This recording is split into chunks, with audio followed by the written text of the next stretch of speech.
All right, I'm gonna put this ranking in on a screen, man. And the Kerby Joseph disrespect is crazy, bro.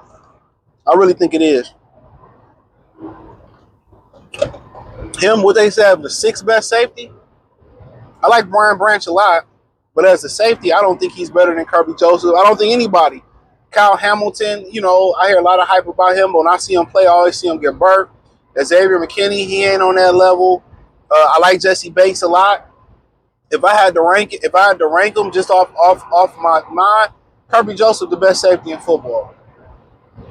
Then I would go Jesse Bates. Then I would probably go BB.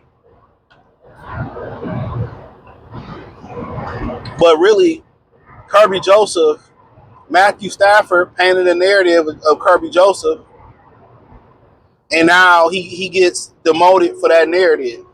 And that's one of the reasons the Lions made sure they brought him back. They signed him. He gets some hate from people. Oh man, I don't think he's that good. And I'm just thinking, like, bro, have y'all seen all the plays, the critical plays that he made? From big hits to being in the box and making tackles, to all the critical fumbles caused or picks and turnovers or forced fumbles that he picked up or fumbles that he recovered. Do y'all understand his ability since coming into the league to take the ball away? I think he's been second to none at the safety position, probably at the DB position. Think about the Deron Bland kid and the Cowboys. Had the most picks. What did he do this year? I know he faced some injuries. He did Nathan. He did absolutely Nathan. So when you got somebody that has a knack for the football, you got to remember, Kerby Joseph ain't played a lot of football. I don't think he played a lot of football in college. When you got a guy like that you still can mold, who not, only thing he really can't do is play man-to-man coverage like that. And most safeties can't play man-to-man coverage. Usually your former cornerbacks turn safeties, Charles Woodson, Rod Woodson, they're usually the safeties that can play man-to-man coverage. He just make plays. It ain't that he just get picks. He make big hits. He recovered fumbles. He scored touchdowns. He get critical picks. So, yes, he's the best safety in football. Kyle Hamilton don't make them splash plays. The top three corner safeties I named make splash plays. And really, Brian Branch has only been a safety for 1 year. He was a nickel. It's a difference. He's really a safety / nickel / linebacker.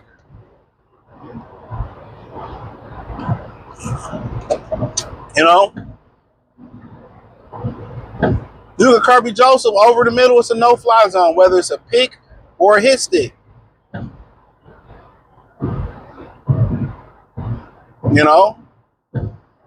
So I get the disrespect because Stafford painted a narrative. He knocked TJ Hawkinson out. He clipped, who did he clip? Was it Cooper Kupp or the safety Higsby? I mean, my thing is this. They don't want you to hit high no more. They tell you to hit low. You hit low, it's a clean hit. I don't really understand. How is he a dirty player for playing within the rules? The rules say hit you low. Stafford said, it wasn't a dirty play, but you're dirty. Like, come on. You put a narrative out there about a man, and now the league running with it. It's no different than, a person, being able to say you did something to them and put a narrative out there.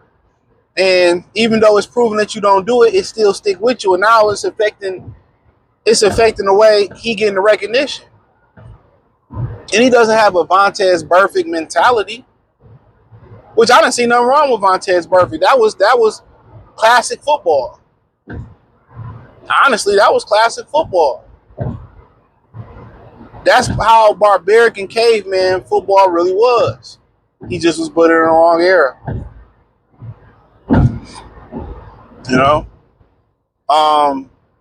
But I really don't understand the disrespect.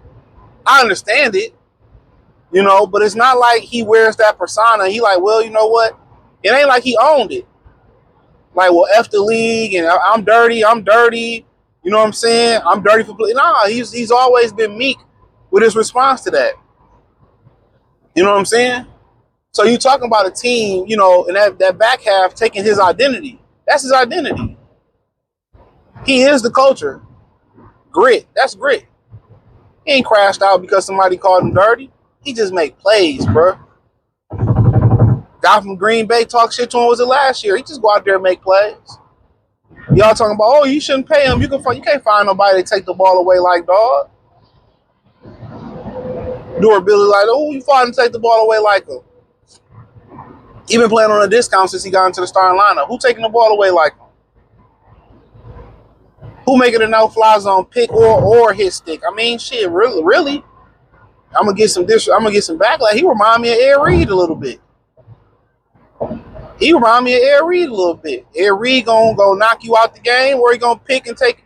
He gonna turn it over. But Ed Reed was Mr. Pick Six for safeties. You know.